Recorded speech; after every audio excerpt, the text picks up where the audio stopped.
2018 marks the 15th year that Winter Veil's been a part of the world of Warcraft.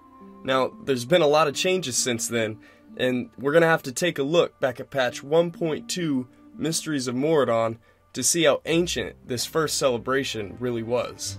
Not only did we see the first Winter Veil in this patch, but this was also the patch where for the first time you could retrieve your body whenever you entered through Blackrock Depths after you died in Molten Core, rather than having to run through the whole instance. This is also the first time we were able to purchase and train mounts from other races in our own faction.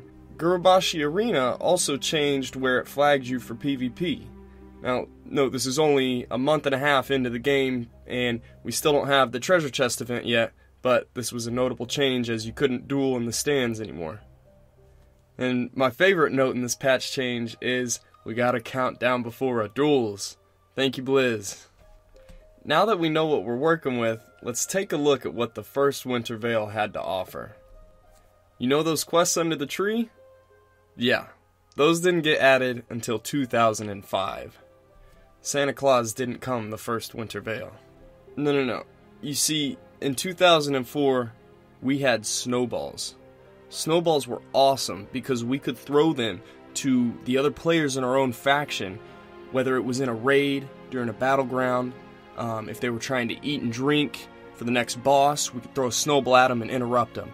If they were trying to Hearthstone home, throw a snowball, interrupt them. You're trying to throw a heal on your party member during the boss fight, throw a snowball, interrupt them. The snowballs were unique because, unlike similar items like the heavy leather ball, the snowball had a knockback effect. And then 2005 we got a hard pack snowball which could be found in Alterac Valley, and you could throw it at the opposing faction, and it had an even greater knockback effect. So after about a year of the Alliance knocking the Horde off the bridge in Alterac Valley, Blizzard went ahead and threw a hotfix on the snowballs, and they no longer had a knockback effect.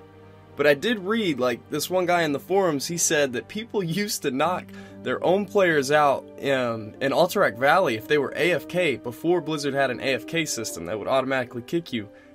We'd do it ourselves with snowballs through the portal, and it'd kick you out of the battleground. Why'd we get rid of this, Blizz? You didn't need to spend money on an AFK system. It wasn't until 2005, the second Winter Veil, that Blizzard added the red and green winter hats. During the holiday season, you could find raid and instance bosses wearing this hat, and you'd have a small chance for it to drop, and you could wear it yourself. Although, this was before transmog days, so you'd be sacrificing your headpiece to be wearing a hat with no stats. But, where's your holiday spirit, right? The second Winter Veil introduced us to the Mistletoe and the Fresh Holly, and you could receive these items by /kissing the Winter Revelers found in each city's inn. You could do this every hour, as there'd be a 60-minute debuff to prevent you from just stacking up on fresh hollies, but the mistletoe that you could find, if you gave it to other players, it gave you a 20 spirit buff, which was sought after. And apparently, the RNG was pretty bad, as you can see this guy in the forums raging pretty hard. He made his own little poem out of it. Another addition that came in 2005 in the second Winter Veil was the PX-238 Winter Wondervault. Now, all the Smokywood pasture goblins, they would disperse around the world, kind of in starting area zones, and then in passing zones where all the boats were. They'd have this PX-238 set up to notify others that the event was going on, and whenever you walked in, you'd get this sweet costume where you'd turn into a green or red gnome. And this is the suit that we see in the fourth Winter Veil. Unfortunately, this missed Classic, but the counterpart I kind of like. These recipes you'll find from Great Father Winter and completing his quests, and it's got that nice classic mismatched OG look to it. Just throw a red hat on it and you're good to go. Hold up. I'll just put the hat on. I don't know about all that. I don't know. Now that we've gone over the short history of Winter Veil in Classic WoW, let's go over what we can expect to see this summer in Classic, or should I say, next Winter Veil. First, let's cover the 4 presents we're going to find under the tree that are going to be available to open to the player base the morning of December 25th. We have the Gently Shaken Gift. It requires level 1 to complete and you have a 100% chance to get Winter Veil Eggnog. A carefully wrapped present requires level 1 to complete, and again has a 100% chance to drop Winter Veil cookies. A gaily wrapped present, or in other words, the pet present, it requires level 20 to complete, and you have a 25% chance to get one of these 4 pets. A ticking present requires you to be level 40 to complete, and you have a 100% chance to get a mechanical Grinch that will fight by your side for 10 minutes on 3 charges, and then you have a 90% chance to get 5 fresh hollies. The treats for Great Father Winter quest begin directly with Great Father Winter, and he's going to want you to bring him 5 gingerbread cookies and some ice cold milk. Now upon completion, you're going to get a gift pack with some really underwhelming items. But 2 days after you complete this quest, you're going to get another package in the mail, a sample package with some pretty sweet consumables. Now, before you get too caught up with Smokywood Pastures and running around and doing quests for the goblins that are putting on Winter Veil, the Alliance and Horde both are going to have a Reason for the Season quest where you can find out more about this holiday. It's a short little chain, and upon completion you get a couple silver and some reputation gains. The quest Metzen the Reindeer wants you to go find Metzen out in the world because he's been captured by some pirates in Tanaris and some dark iron dwarves in the Syrian Gorge. Once you find him, you're going to want to sprinkle some dust on him to free him on his way. Now, correspondingly, the Alliance will probably go to the Syrian Gorge because it's in the Eastern Kingdoms, and the Horde would go to Tanaris because it's on Kalmador. But you can go to either one, it doesn't make a difference. Once you've freed Metzen, the goblins are going to proclaim you Hero of the Day, and they're just going to ask you to do one more task, which is to use their Preserved Holly machine, which only costs 5 gold and 1 deep rock salt, and in return you get 5 preserved hollies. The last quest chain is Stolen Winter Veil Treats, and you're going to be sent to Alterac Mountains to go find a Smokywood Pastures investigator that's been missing for a few days. Upon arrival, you're going to find the investigator disguised as a mysterious snowman, and he's going to give you a follow-up quest to kill the Grinch, which has the Stolen Winter Veil Treats. Once you get back to Great Father Winter, you're going to get the best gift of them all, the Smokywood Pastures special gift. Now, this gift has 6 different recipes, and you have roughly a 17% chance to get one of them.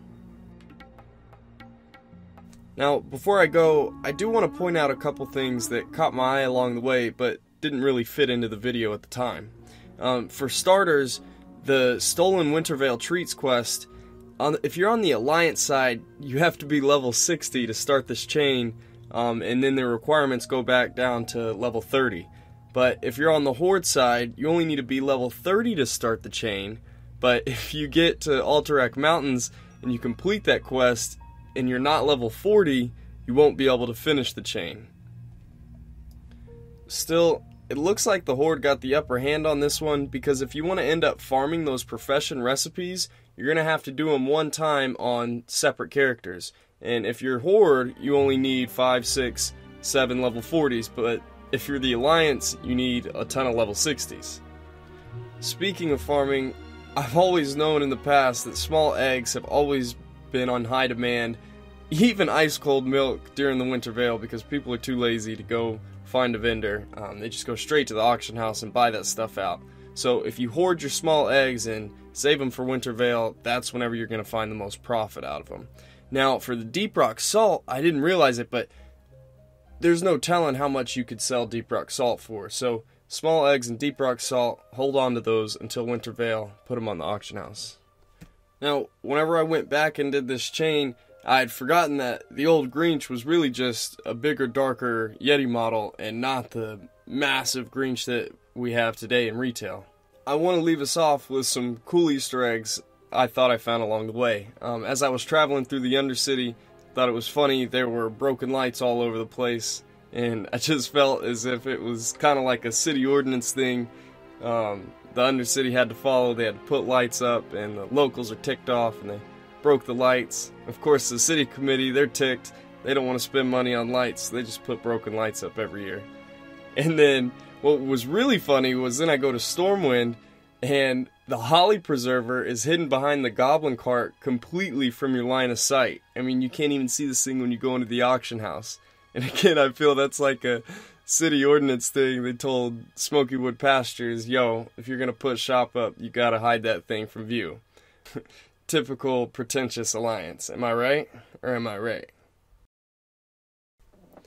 Yo, I had a lot of fun making this one. Man, I tried to get it out on Christmas Day, but it just took me too long. I'm kind of new to this YouTube thing. But if you like my videos, if you like what I'm doing, please follow, like, subscribe, comment, tell me what you think.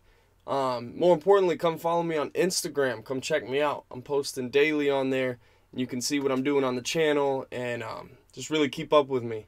But yeah, if you like the video, if you like what you saw, tell me what you thought in the comment section below. Love to talk to you guys. See you guys in the next one. Grace for Days. Out.